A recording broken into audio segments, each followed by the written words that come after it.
All right. Today on Country Pocket, we are here with Gabe Lee. His new album is Drink the River, and you just heard the wonderful title track. Gabe, how are you doing? Well, I'm good, Trevor. Thanks for having me on, and thanks for spinning my tunes. What are the little things in life we can do instead of, drinking the river or burying the ocean? The little things in life. I would say if we're going off the content and the lyrics of that song in particular, it's really to kind of grasp what you can control and take care of the things within your own community and life that are within reach that you can truly uh, care about and physically be there for.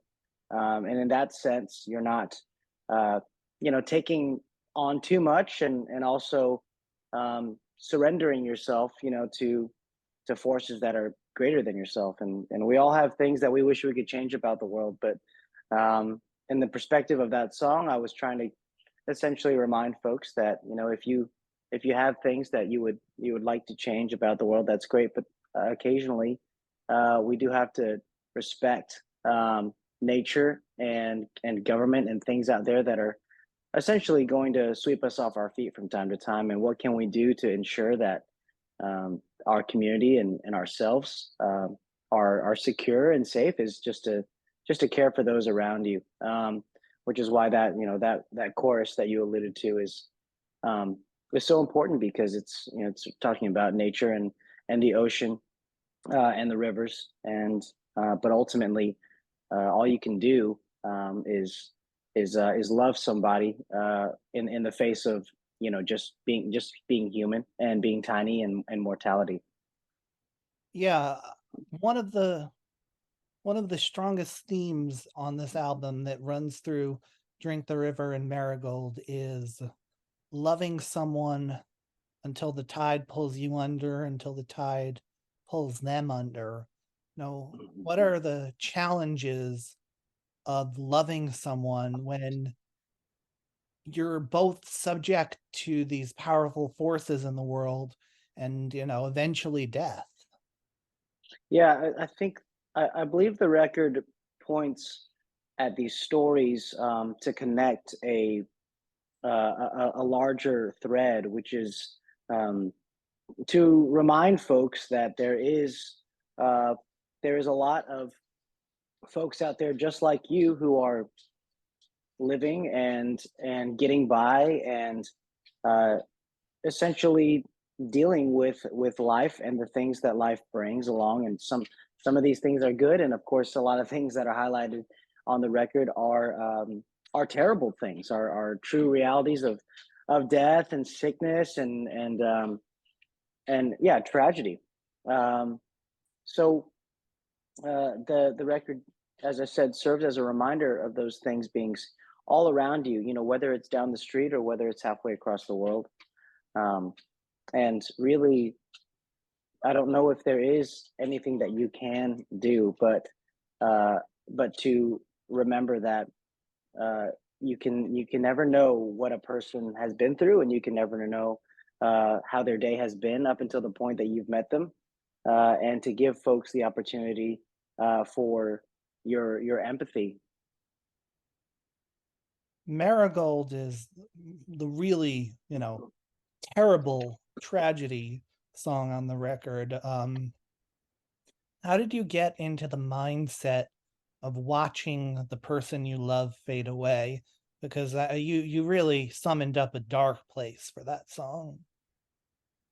Sure, I've the the subjects and the inspirations for that song are a couple that I've known, and although they are not, I'm not extremely close to them. They were folks that I've met in my travels as a musician, and having met not only them but their community of friends around them before and after the passing of the young wife.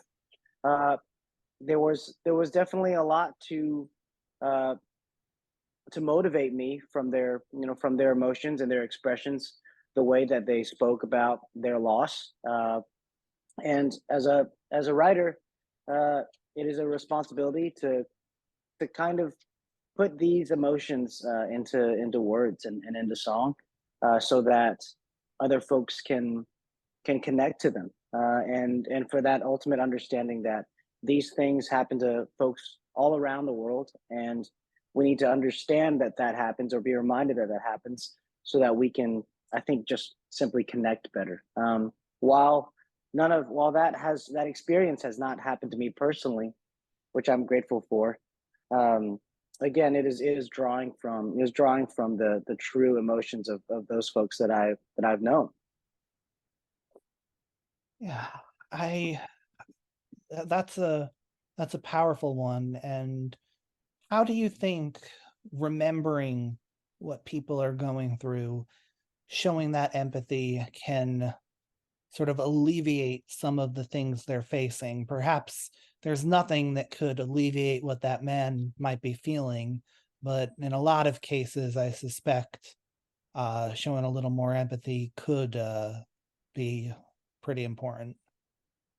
Yeah, it's a connector for communities and within communities, and also to bridge gaps for folks that you may see as extremely different from yourself, by whatever degree of separation it may be, politics, class, money, race, religion, all of these things that serve as kind of limiters, to our borders, and dividers, for the human race in general. So, and not to try to solve any world problems with with a simple record.